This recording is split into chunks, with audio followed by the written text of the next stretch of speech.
Somerset, September 1815. The introduction had been engineered by Mrs. Dalworth, which meant it had been engineered with the quiet ruthlessness of a woman who believed that marriages were infrastructure and ought to be planned accordingly. The Duke of Ashcarn required a wife. His finances were sound, his reputation was intact, but his household had been without a duchess for 4 years, and the county had begun to talk in the way counties talk when a man of significant title remains unmarried, past the point of reason.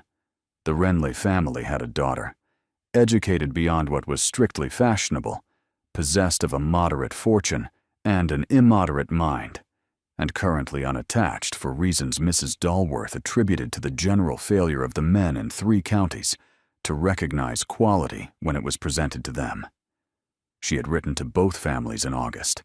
She had received cautious agreement from both. She had not, it should be noted, described either party to the other with complete accuracy. Severin Renly arrived at Ashcairn Hall on a Wednesday morning in the 3rd week of September, accompanied by her uncle and the steady composure of a woman who had been the most interesting person in every room she had entered since she was 14, and had learned to carry this as a fact rather than a performance.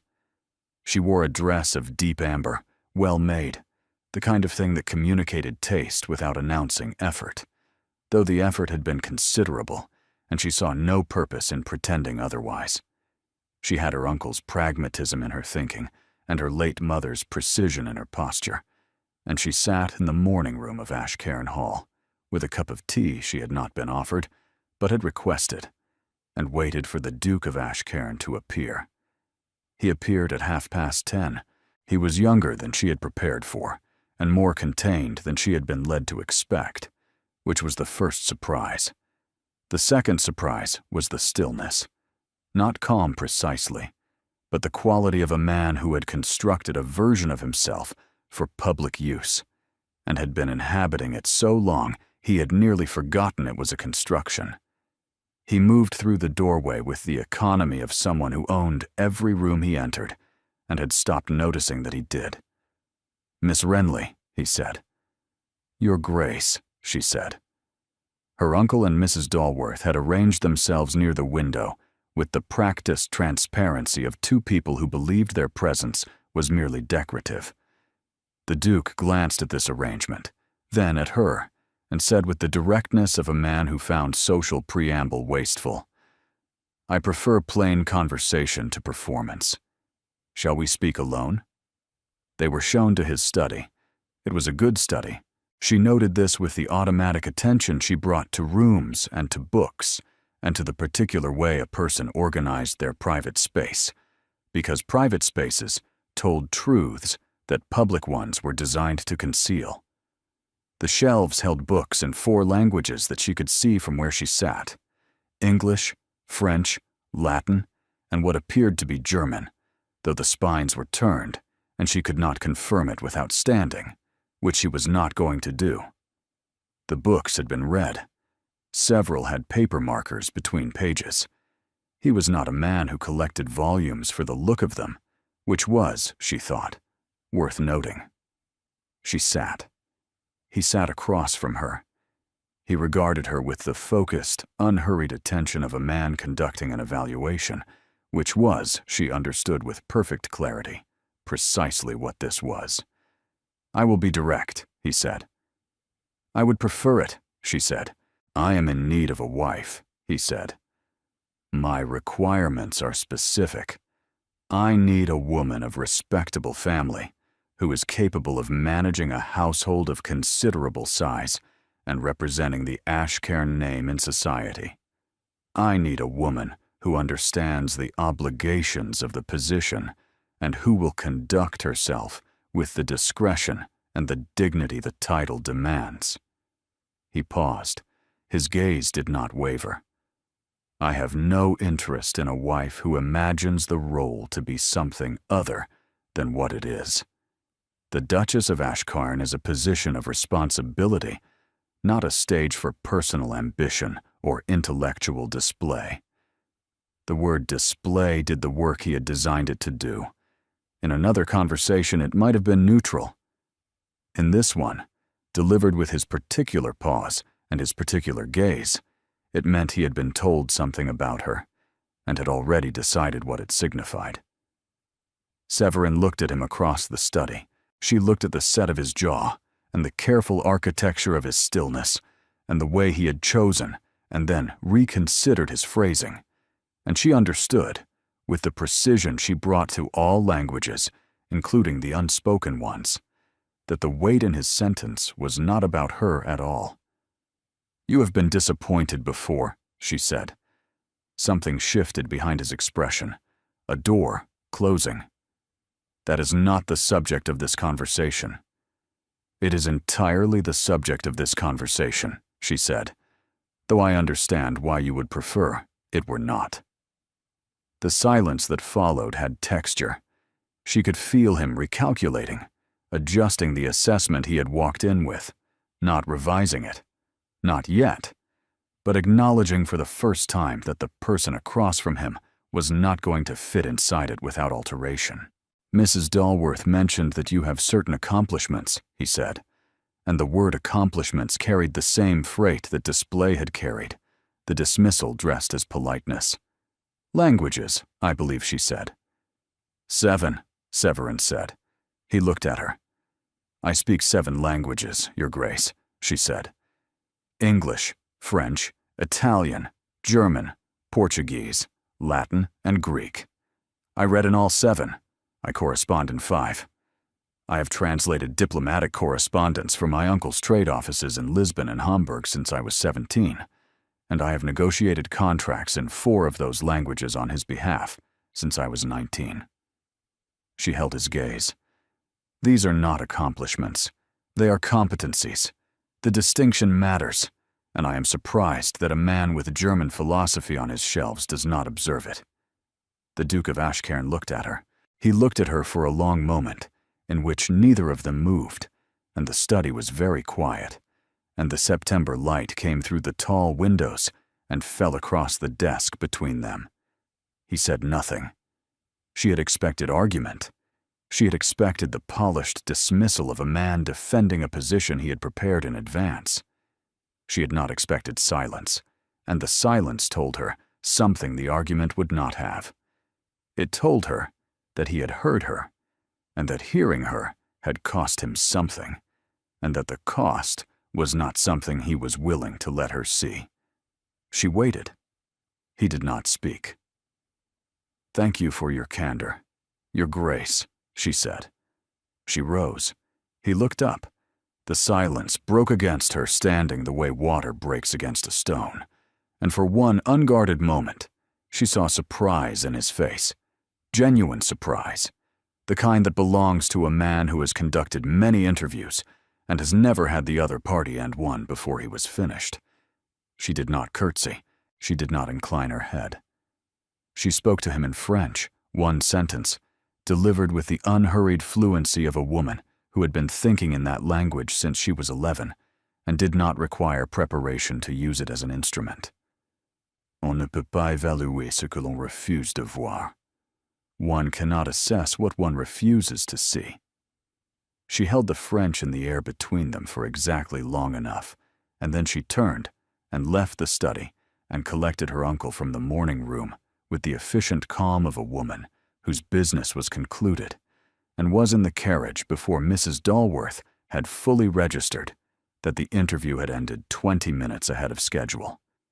Her uncle, who had spent 30 years in international trade and had developed the habit of reading situations the way other men read newspapers, said nothing until they had cleared the Ashcairn gates, and the hall was behind them in the September afternoon. "Well," he said. "He requires a function," Severin said. "He does not require a mind." Her uncle was quiet for a moment. "The man has had difficulties, Severin. Lady Ashcairn was—" "I know what Lady Ashcairn was," she said. "I also know what I am. And I am not a remedy prescribed to treat another woman's diagnosis." Her uncle looked out the window at the Somerset Hills, moving past in the late September light. "What will you do?" She looked at the road ahead. She had been considering it since the moment he had said the word display, which was before the silence, which was before the French, which meant she had been considering it for approximately 12 minutes and had already arrived at a conclusion. "There is a translation post," she said. "An appointment with the Foreign Office liaison in Bath. The position manages correspondence between the Western trading ports and the diplomatic offices in Lisbon, Hamburg, and Naples. It has been vacant for 3 months because the last holder spoke only French and English and could not manage the Portuguese trade documents." Her uncle turned from the window. "That is a government appointment." "It is a civil appointment attached to the Trade Commission," she said. "It is salaried, it is substantive, and it requires fluency in a minimum of 4 languages.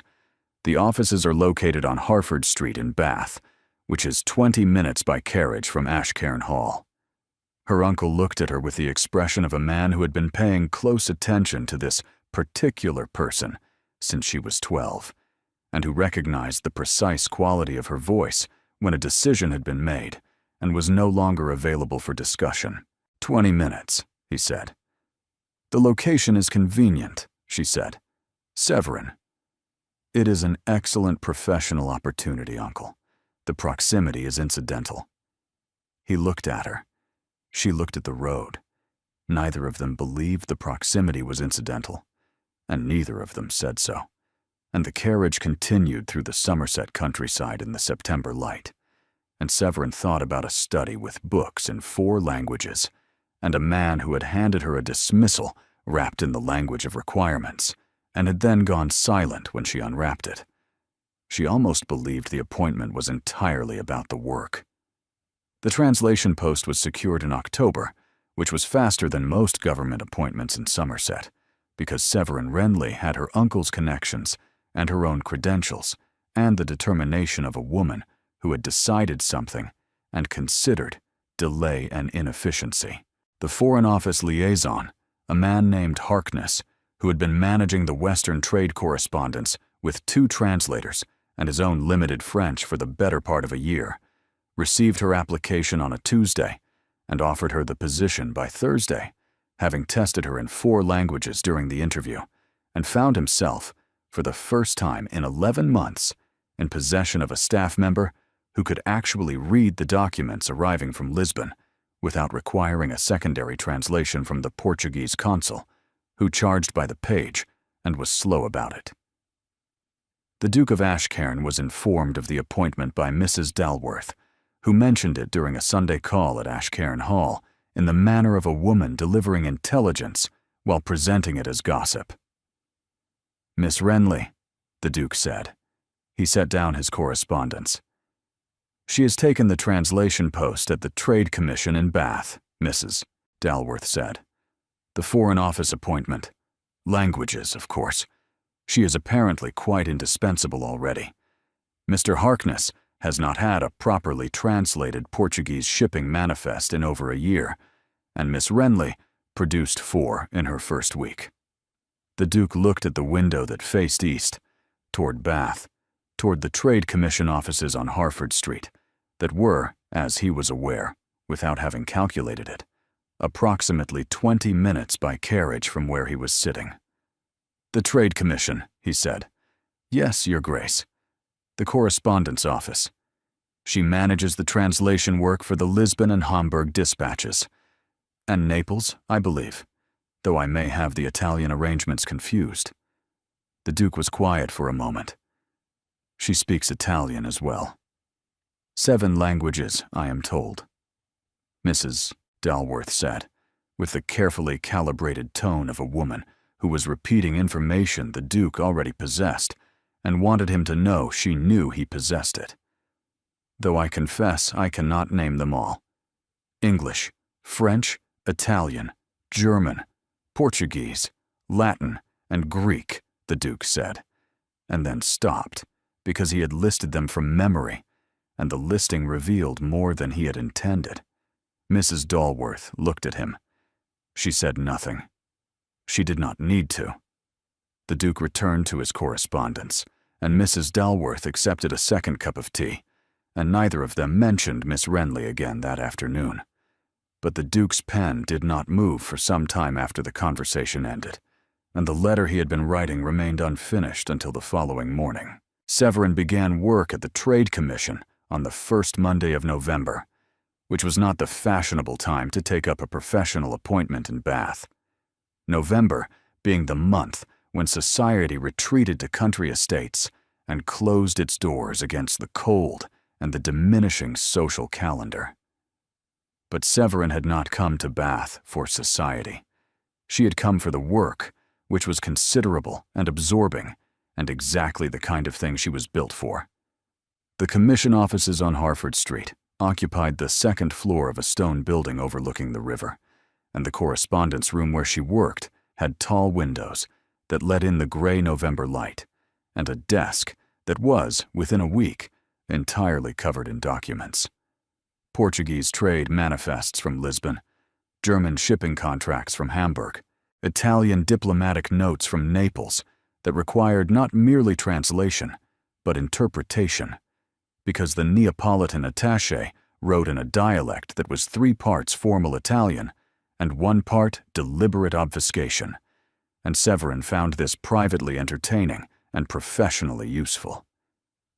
She spent the first 2 weeks learning the systems, reading every document in the archive, and correcting the gaps where her predecessors had approximated rather than translated. There were errors, significant ones. A Portuguese trade agreement from March had been translated with a clause that reversed the liability terms, and no one had noticed because no one in the office read Portuguese with sufficient precision to catch a subjunctive where an indicative should have been. She caught it. She corrected it. She wrote a memorandum to Harkness explaining the error in language that was precise and diplomatic, and did not once use the word incompetent, though the word was available to her and would have been accurate. Harkness read the memorandum twice. He looked at her with the expression of a man who had just discovered that the person he had hired to translate documents was also capable of understanding them. "You found this in the March archive," he said. "I found this and 6 others," she said.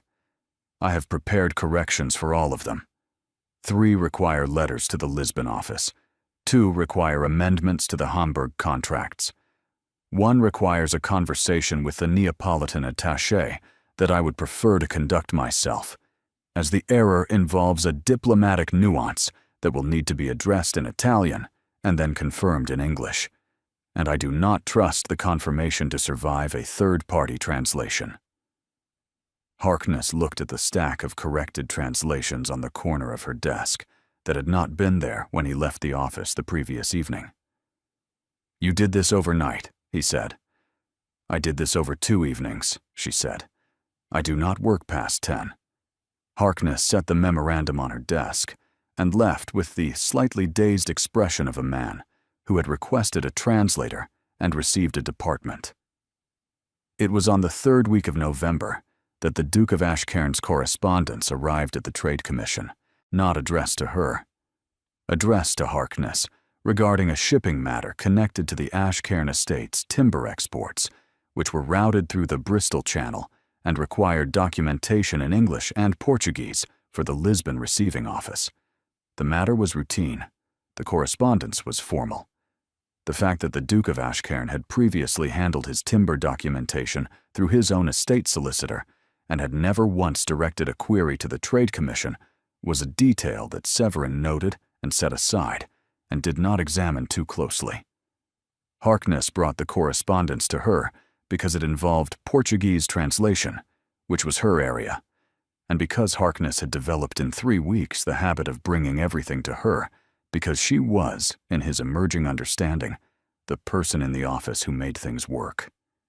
She read the Duke's letter. She read it with the professional attention she brought to all correspondence, and then she read it again with a different kind of attention, the kind that noticed that his handwriting was precise and unhurried, and that his phrasing was direct, and that he had used one word, a specific Portuguese trade term, correctly, which meant he had either looked it up or had known it, and either possibility told her something. She translated the relevant documents. She prepared the response for Harkness's signature. She did not add a personal note. She let the work speak, because the work had always been the language she trusted most, and if he was listening, he would hear it. His reply arrived the following Tuesday, faster than Trade Commission correspondence typically moved, again addressed to Harkness, again involving a matter that could have been handled by his estate solicitor. This time, he included a question about the Portuguese tariff schedule that was specific enough to require genuine expertise and general enough to require a detailed written answer.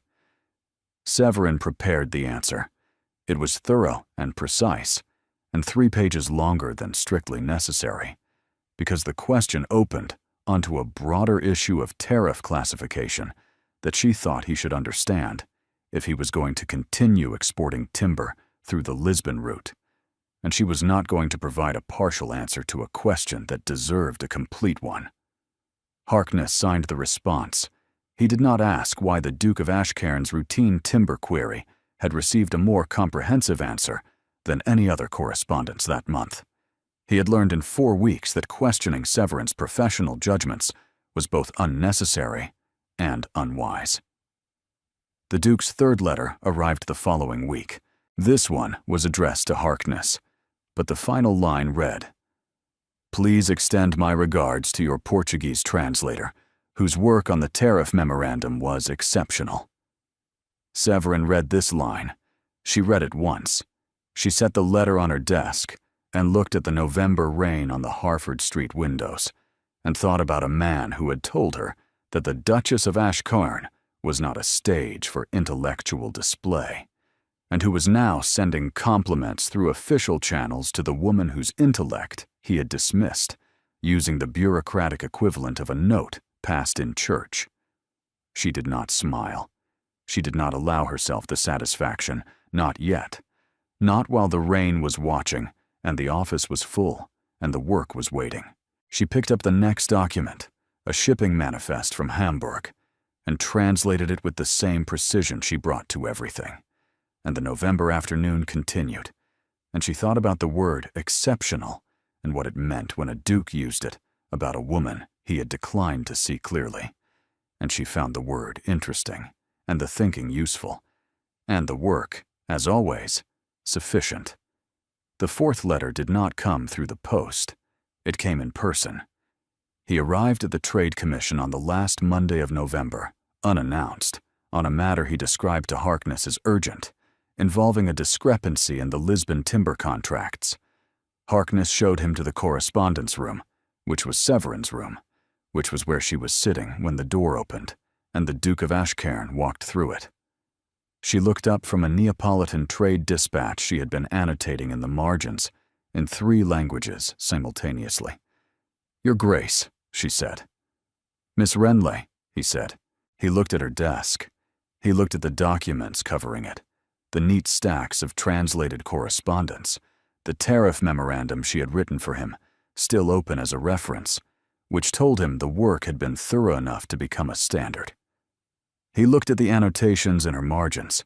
She watched him follow the Italian into the Portuguese, into the English, watched him recognize that she was not merely translating, but interpreting, building something from the raw correspondence that had not existed before she arrived. "The timber discrepancy," she said. "You mentioned it to Mr. Harkness." "Yes," he said. He was still looking at her desk. "There is no discrepancy," she said. "The Lisbon office uses a classification system that differs from the Bristol standard. The numbers appear contradictory, but resolve when you read the Portuguese headers, which specify a different unit of measurement. Your previous translator was converting the figures directly, which produced an apparent shortfall that does not exist." He looked at her. "You identified this from the correspondence." "I identified this from the first letter you sent," she said. "I included the correction in the tariff memorandum. Page 7, 3rd paragraph. The footnote explains the conversion." The Duke was quiet. He had the expression of a man who had come prepared to discuss a problem and had discovered the problem had been solved before he arrived, and the solution had been available to him for 2 weeks in a document he had apparently not read to page 7. "I see," he said. "The memorandum was comprehensive," she said. "I would recommend reading it in full." Something happened at the corner of his mouth. Not a smile, the precursor to one, suppressed with the practiced control of a man who did not permit himself unguarded expressions in professional settings. But she saw it. She catalogued it. She set it beside the word exceptional and the 4 letters and the fact that he had come in person to a government office to discuss a discrepancy that did not exist, and she began to understand the shape of what was happening. "Thank you, Miss Renly," he said. "The work is exceptional." "You have used that word before, Your Grace," she said. "It remains accurate," he said. He held her gaze for a moment that was 1 beat longer than the professional register required. Then he inclined his head and left the correspondence room, and she heard him exchange brief courtesies with Harkness in the corridor, and then the commission door closed, and he was gone. She sat at her desk in the November light and thought about a man who had told her she was not needed for her mind, and had traveled to Bath to consult it. She thought about the almost smile, and about the tariff memorandum, and about the particular quality of his attention when he looked at her desk, the way he had read the room, the way she read rooms, looking for what was true about the person who occupied it. She thought about the study at Ashcairn Hall, and the man who had sat across from her and refused to see what was in front of him. He's beginning to see it now. She picked up the Neapolitan Dispatch and returned to her annotations, and the November afternoon continued on Harford Street. And she did not think about the almost smile for the rest of the day, with moderate success. December brought the winter social season in Somerset. The same families rotated through the same drawing rooms, with the accumulated precision of people who had elevated the ritual to something between tradition and surveillance. Severin had been received into the circuit through Mrs. Dalworth, who introduced her at the Pemberley dinner with the casual authority of a woman who considered introductions a form of infrastructure investment. The county had taken note. A woman of moderate fortune and no title, working at the Trade Commission, attending county dinners as though she belonged at them. Somerset was not certain what to make of this. It was certain that it was interested. She and the Duke were at the same dinner twice in December. The first was at the Cavendish House, a formal affair for 20, at which they were seated at the same end of the table and spoke exactly once, a brief exchange about the Portuguese tariff revisions that was overheard by Mrs. Cavendish and immediately became the most discussed moment of the evening, not for its content, but for the particular quality of attention the Duke had directed at Miss Renly during it, which 3 women and 1 very observant footman had independently noted. The second dinner was at Ashcairn Hall itself, a winter supper for 16. Severin was seated 4 places from him, between Sir Aldous Crewe, who was 60 and deaf in one ear and charming about it, and a young clergyman who spent the first course explaining the etymology of 3 English words she already knew the etymology of in 5 languages, and she was too polite to say so. She was aware, throughout the dinner, that the Duke was listening, not to her conversation with Sir Aldous, which was about the Somerset Canal system, and was genuinely interesting, but to her, to the way she managed the table around her, the way she drew Sir Aldous out on the canal question, and redirected the clergyman toward a subject he actually knew something about, the way she moved through the evening with the practiced ease of a woman who understood that a dinner table was a negotiation conducted with cutlery. She knew he was listening because she had developed, over 2 months of correspondence and 2 dinners and 1 visit to her office, a working sense of where his attention was, the way a translator develops a sense for the structure of a language before she can articulate the grammar. She could feel it the way she felt the shift between Portuguese and Italian, a change in register, a redirection of weight.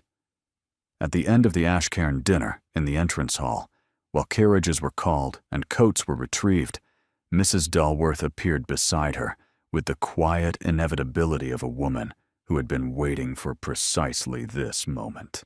"You managed Sir Aldous beautifully," Mrs. Dalworth said. "Sir Aldous is well informed about canals," Severin said. "Sir Aldous is well informed about canals and entirely uninformed about everything else, which makes him useful at dinner and exhausting at breakfast," Mrs. Dalworth said. She looked across the entrance hall at the Duke, who was saying good night to the last of his guests with the formal economy of a host whose evening was concluded. "He watches you." "He watches everyone," Severin said.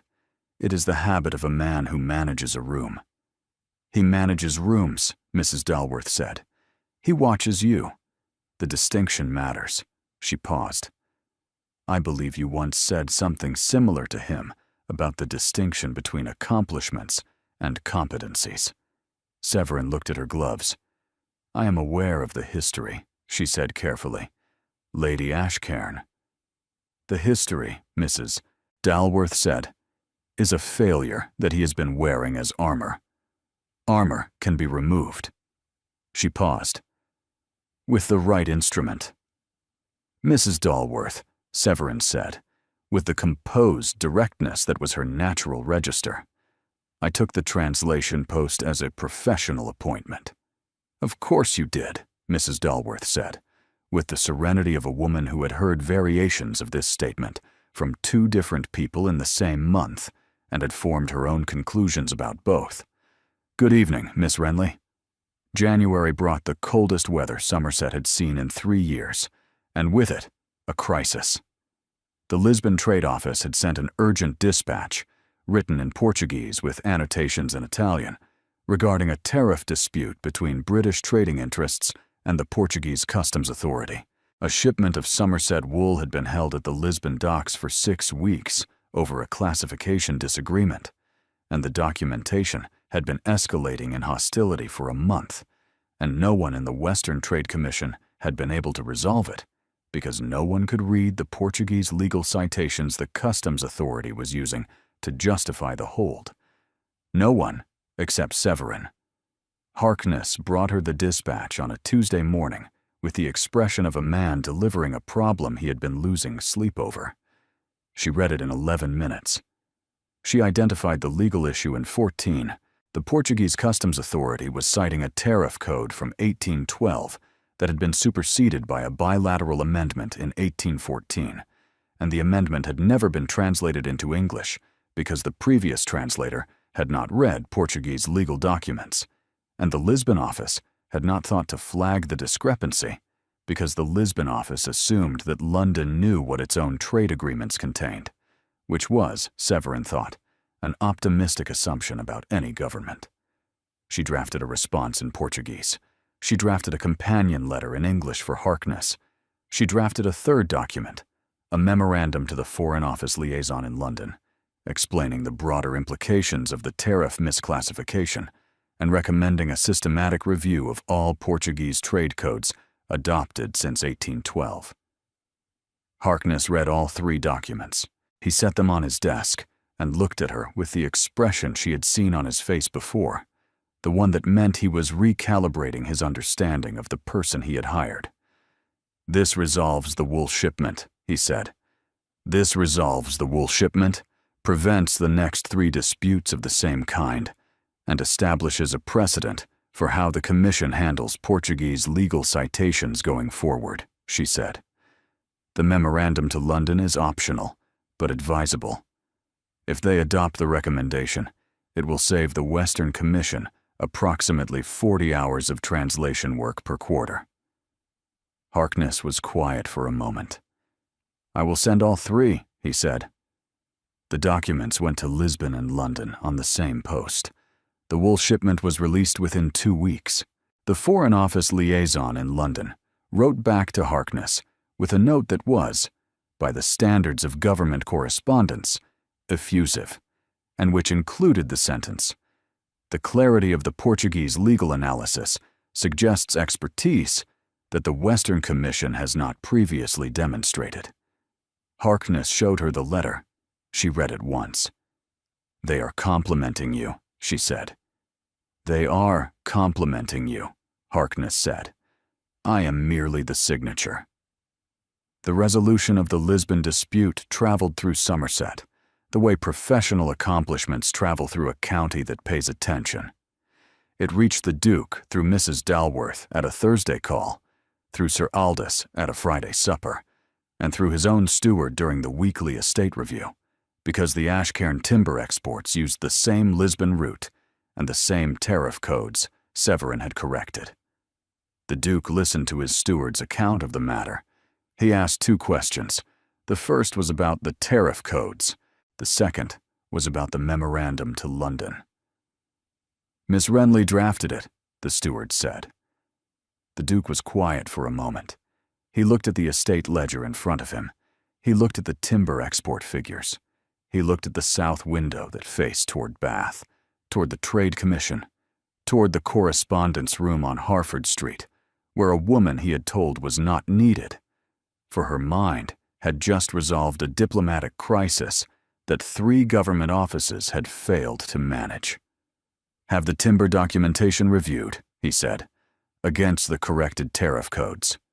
"Yes, Your Grace. Shall I contact the Trade Commission?" "I will handle it," the Duke said. The winter assembly at the Cavendish House was the largest gathering of the Somerset season.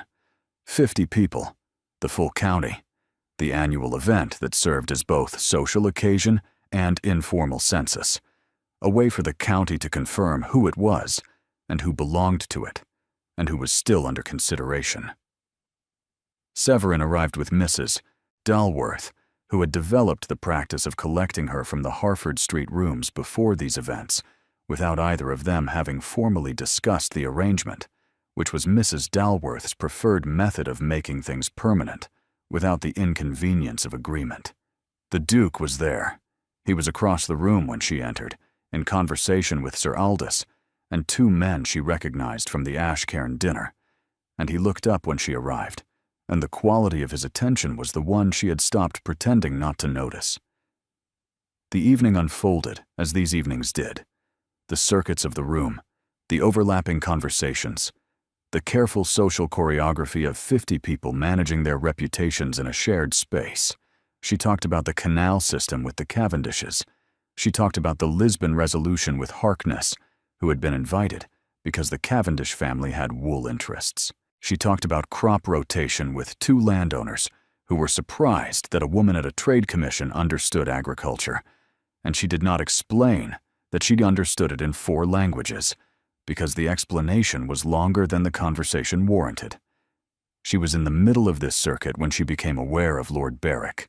She had noticed him earlier in the evening, a baronet, late 40s, who carried the permanent expression of a man whose opinions had never been tested and whose position had never been questioned. He had been at the Ashcairn dinner in December and at the Cavendish dinner before that. Each time he had watched her from across the room with the particular attention of a man assembling a judgment he intended to deliver when the audience was right. The audience was right now. "Miss Renly," Lord Berwick said, positioning himself at her left during a pause in the conversation. 4 other people were close enough to catch the exchange. He had chosen his moment. "The Lisbon affair," he said with a smile that included the room. "Quite the achievement for the Trade Commission. One hears that the resolution was managed entirely through translated correspondence." He paused. "Remarkable that a woman of, shall we say, linguistic enthusiasm should find herself at the center of a diplomatic matter." She looked at him. The word enthusiasm performed the same function that display had performed in the Duke's study. It was the diminishment dressed as compliment, the reduction of competence to hobby, delivered with a smile and an audience, and the confidence of a man who had never been contradicted by anyone who mattered. "One does wonder," he continued, "whether the Commission's reliance on a single translator, however talented, reflects a strength or a, shall we say, a vulnerability in the system. Expertise is admirable, of course, But institutional dependence on one person's particular skills can suggest a certain fragility in the apparatus. The word fragility carried his real meaning, not the commission's fragility. Hers. The fragility of a woman without title or husband or institutional protection who had placed herself at the center of something important and could, he was suggesting, be removed from it as easily as she had been inserted. She was composing her response, the precise, measured, devastating response she had been formulating since the word enthusiasm when she heard the Duke's voice. The Lisbon Resolution, the Duke said from her right, in a register she had not heard before. Not the study voice, not the dinner voice, not the correspondence voice, but the one that lived beneath all of them, the one that carried the weight of a title that had been in Somerset since the 16th century and knew exactly what that weight could do when it was applied. The Lisbon Resolution saved the Western Trade Commission 6 weeks of escalation and prevented a tariff misclassification that would have affected every British export routed through the Portuguese Customs Authority, including the Ashcairn timber contracts. He looked at Lord Berwick with the focused, unhurried attention that she had first encountered in the study, and that was now directed at someone else entirely. The memorandum that accompanied the resolution has been adopted by the Foreign Office as a reference standard for Portuguese trade law. I know this because I received confirmation of it this week in my own correspondence. He paused. The room was very quiet. The system is not fragile, Lord Berwick. The system, for the first time in 3 years, is functioning. I would suggest that anyone familiar with the Commission's output since November would know the difference. Lord Berwick's smile underwent a rapid and visible recalibration. Of course, I merely— The county, the Duke said, with the economy of a man who did not require volume because he had never needed it. Benefits from expertise applied seriously. I believe we are all agreed on that. He looked at Lord Berwick for 1 moment longer than was necessary. Then he returned to the conversation he had been in, as though nothing had occurred. And Lord Berwick found someone else to speak with the controlled haste of a man who had been corrected in public by the only person in the room whose correction could not be returned. Severin stood beside the Duke in the aftermath. She thought about what had just happened with the precision she brought to all important information. He had not made her a cause or a project. He had inserted accurate, verifiable information into a room that was being given a false impression, and had done it in a way that left her standing as a professional rather than as a woman being defended. She thought he knows what he has done. She thought he is waiting to see what I do with it. She excused herself and crossed the room to Mrs. Dalworth, who looked at her expression, and then at the Duke across the room, and then back at her expression. Well, Mrs. Dalworth said. He intervened, Severin said. I saw. He did not have to. No, Mrs. Dalworth said. She accepted a glass of wine with the composure of a woman who had been waiting for this conversation for 3 months. Lord Berwick will be measured for the rest of the season, which is useful for everyone.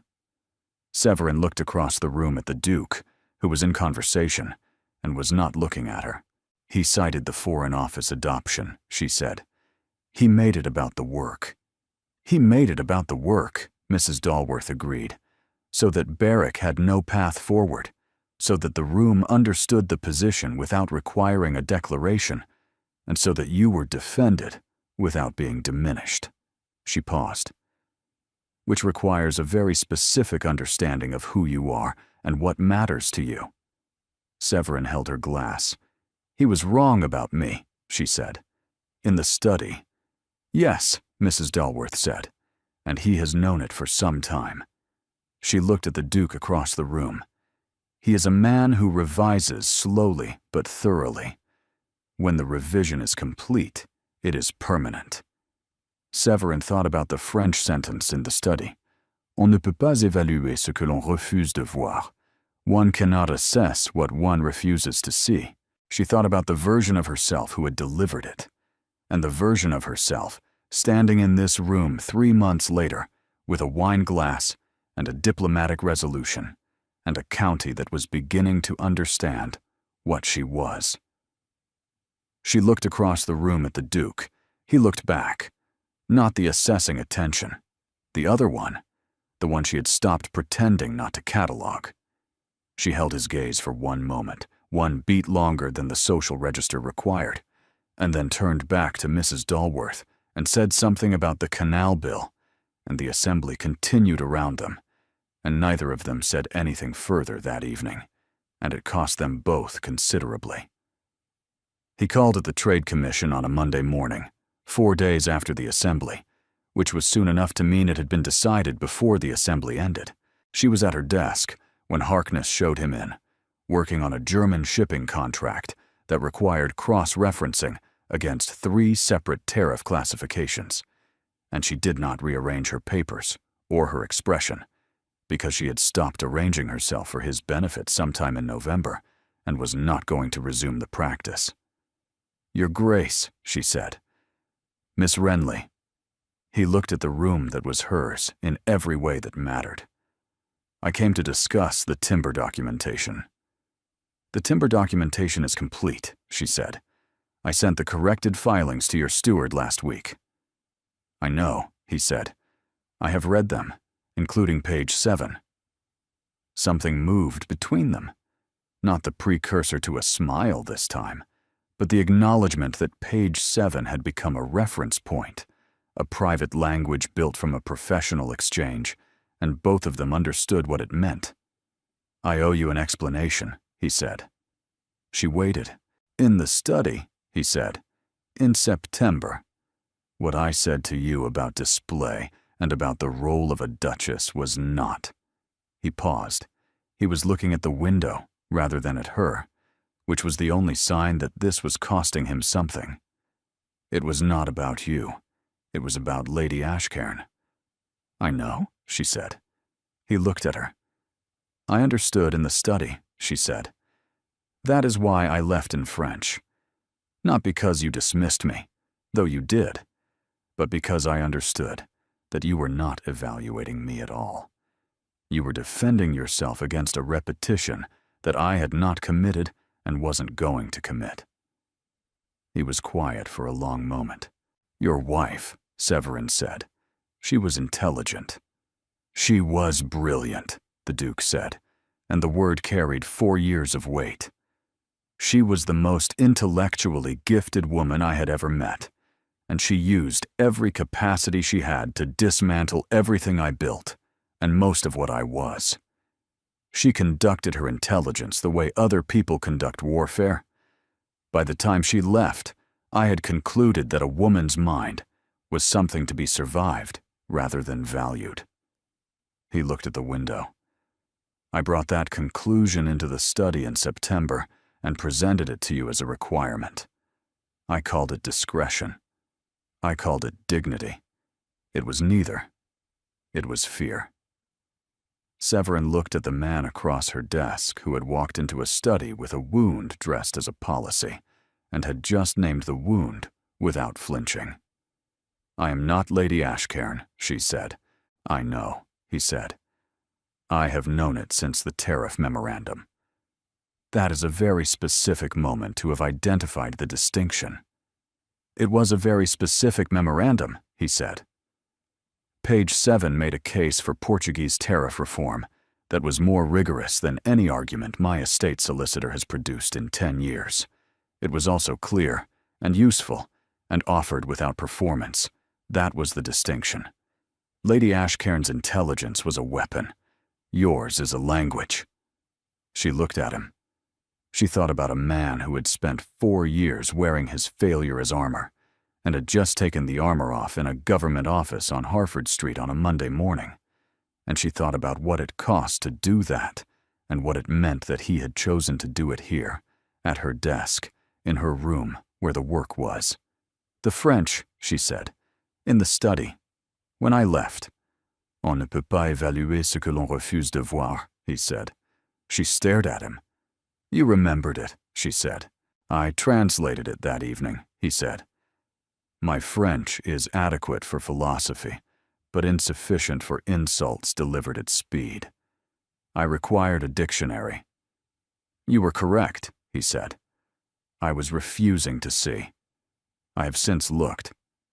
She held his gaze across the desk covered in German shipping contracts and Portuguese tariff codes and the accumulated evidence of 3 months of work that had been, she could now admit, never entirely about the work. And what do you see? She said. I see a woman who speaks 7 languages, he said, and who has been speaking an 8th one to me since September, and I have only recently become fluent enough to hear it. The Monday morning continued on Harford Street. The commission offices were quiet. The German contract was on the desk between them, and the window showed the winter sky over Bath, and neither of them moved, and the moment held itself with the precision of a sentence in a language they were both still learning to speak. She did not speak to him in French.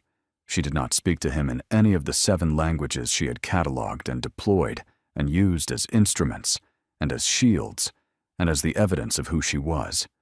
She spoke to him in the 8th one. You are not too late, she said. He reached across the desk. He took her hand, the hand that held the pen, the hand that had translated the tariff memorandum and the Lisbon dispatch and the French sentence that had started everything. He held it with the grip of a man who had spent 4 years holding nothing and had decided he was finished with the practice. Severin, he said. Her name. Not Miss Renly, not the professional register.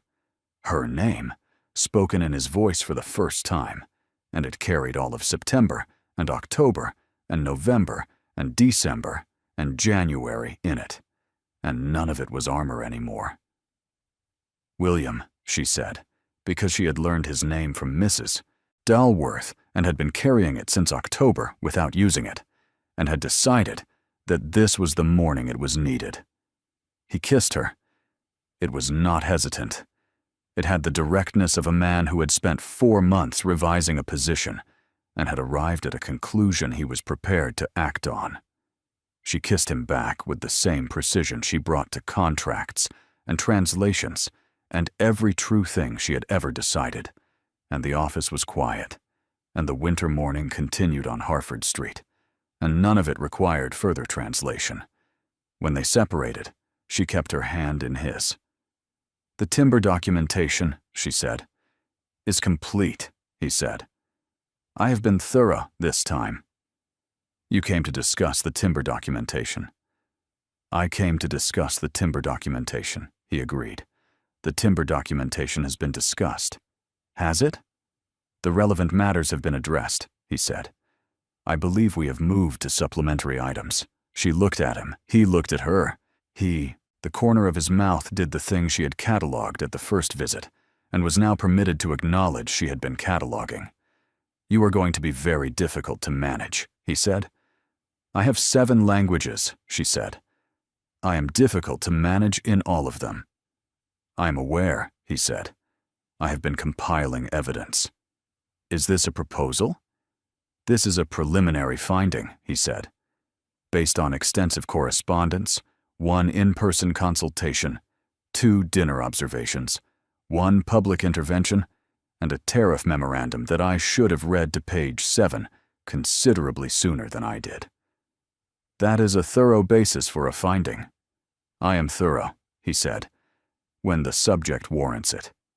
She looked at him.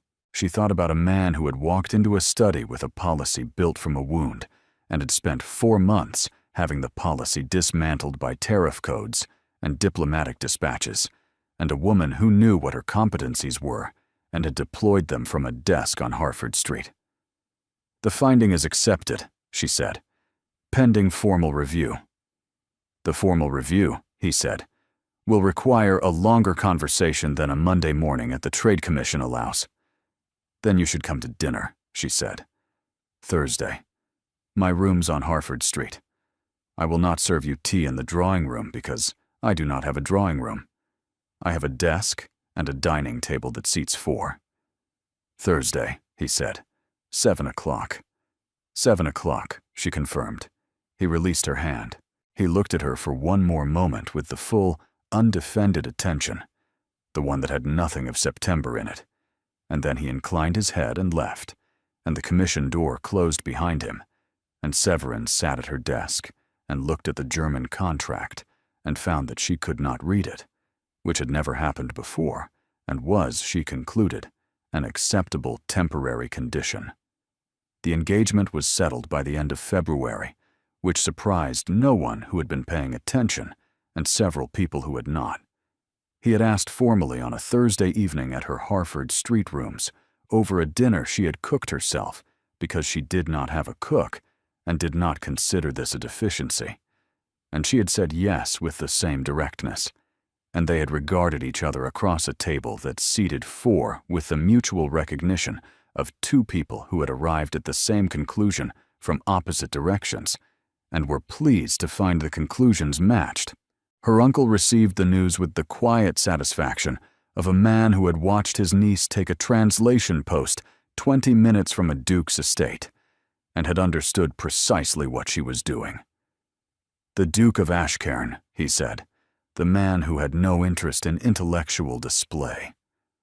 He has revised that position considerably, she said. He read the tariff memorandum to page 7. He translated the French I said to him in September using a dictionary. He told me that my intelligence was a language, not a weapon.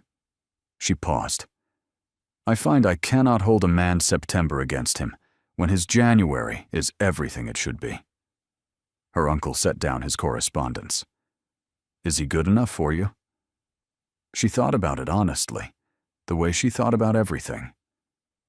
He is learning to be, she said.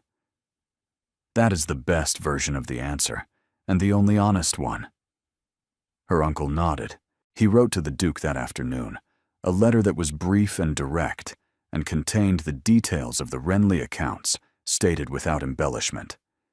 The Duke's reply arrived the following morning. It was addressed to Severin, not to her uncle. It said, Your uncle's letter was generous and entirely beside the point. I am not marrying a fortune. I am marrying a translator who will read my correspondence in 7 languages and tell me when I have failed to reach page 7. W.W. She read this twice. She put it in the desk drawer where she kept important documents. There were 5 letters from the Duke in that drawer now, beginning with the first timber query that had been addressed to Harkness, and ending with this one, which was addressed to her. And the distance between those 2 addresses was the entire story. Mrs. Dalworth called on Wednesday. She arrived at the Harford Street rooms with the energy of a woman who had been exercising restraint for 4 days and had reached its limits. Well, she said. Well, Severin agreed. The correspondence room?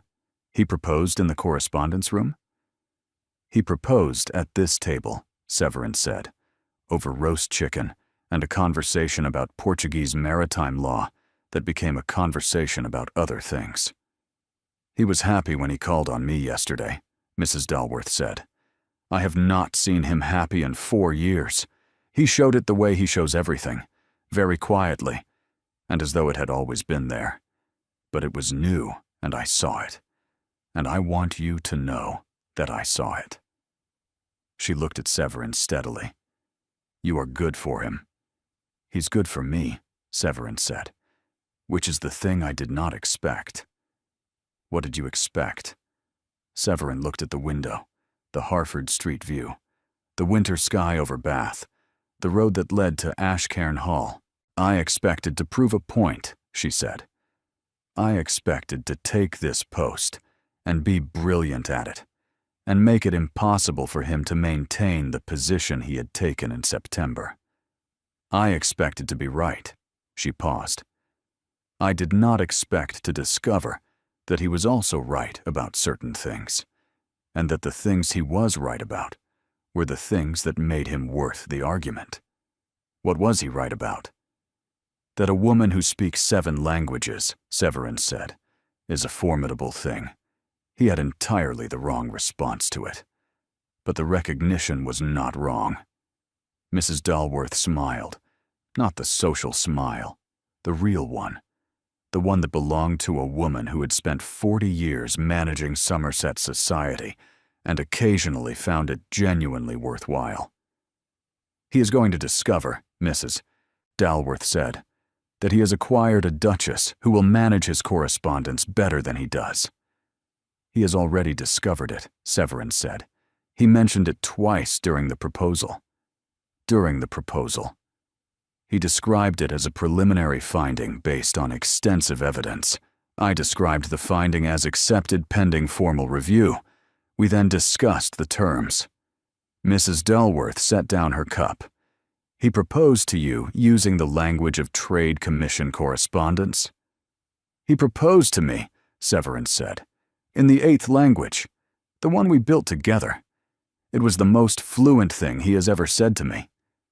Mrs. Dalworth stood with the efficiency of a woman who had received everything she came for.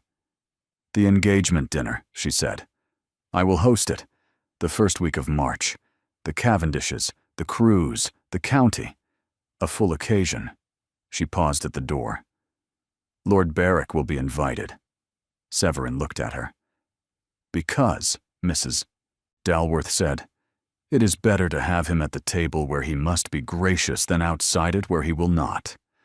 And because the sight of Lord Berwick congratulating you on your engagement to the Duke of Ashcairn will be one of the more satisfying things I have witnessed in recent memory, and I am not above enjoying it. Severin looked at her for a moment. I find I am not above it either, she said. Mrs. Dalworth left. Severin returned to her desk and found that she had been sitting with a Portuguese shipping manifest for 20 minutes without reading a single line, which was unprecedented, and which she attributed to the view from the window, which showed the road to Ashcairn and the February sky and everything she was seeing differently. They were married in April at the church in the village between Bath and Ashcorn, which was geographically convenient and architecturally beautiful, and contained a stone font that had been there since the 13th century, and windows that let in the April light in a way that made the entire building feel like a sentence in a language that did not require translation. She wore deep amber. William had not been surprised. Her uncle had simply nodded when she told him. The county came, 50 people and more beyond them, because the marriage of a duke was an occasion, and the marriage of this duke to this woman was an occasion with the additional quality of a story the county had been following since September. Severin walked in on her uncle's arm and looked at William at the front of the church and thought about the study in September and the man who had told her he had no interest in intellectual display and the French sentence she had given him on her way out of his life. She thought about all the versions of the languages between them. The first, the French exit. I see what you are refusing to see, and I am leaving you to it. The second, the professional register, the tariff memorandums that had spoken for her when she would not speak for herself. The third, the silence at the assembly, when she had held his gaze one beat longer than required, and the nothing had said everything. The fourth, at her desk, when she had spoken in the 8th language, the one they had built from timber documentation and a memorandum he should have read to page 7. She thought about the 5th version. She had thought about where it would happen and what it would mean. She reached the front of the church. William looked at her with the full undefended attention, the expression that had nothing of September in it, nothing of the study evaluation, nothing of the man who had organized his grief into a policy. Just this. Just him, entirely present, looking at the woman who had taken a translation post 20 minutes from his estate and resolved a diplomatic crisis and been right about everything and had chosen him anyway. She took his hand. She leaned close enough that only he could hear her, and she spoke to him in Italian, soft and precise and unhurried, a sentence she had chosen because Italian was the language she loved most and had never used with him before, and she had been saving it. Ti ho scelto in tutte le lingue che conosco e in quella che abbiamo inventato insieme. I chose you in every language I know, and in the one we invented together." He looked at her. He understood it completely. She saw him understand it, because his Italian was better than his French, and because some things do not require translation when the person hearing them has spent 6 months learning how to listen. "Severin," he said, and her name in his voice had all of September and October and November and December and January and February in it. And none of it was armor anymore, and all of it was the 8th language, the one that did not belong to any country and could not be found in any dictionary, and was, she had concluded, the only one that had ever mattered. The April morning went on around them, warm and unhurried, and entirely indifferent to whether any of it had been practical. And the answer they had both arrived at was that it had been, just not in the way she had told herself in September. The best translations, her uncle had always said, were the ones that revealed something in the new language that had been hidden in the original. She understood this one completely.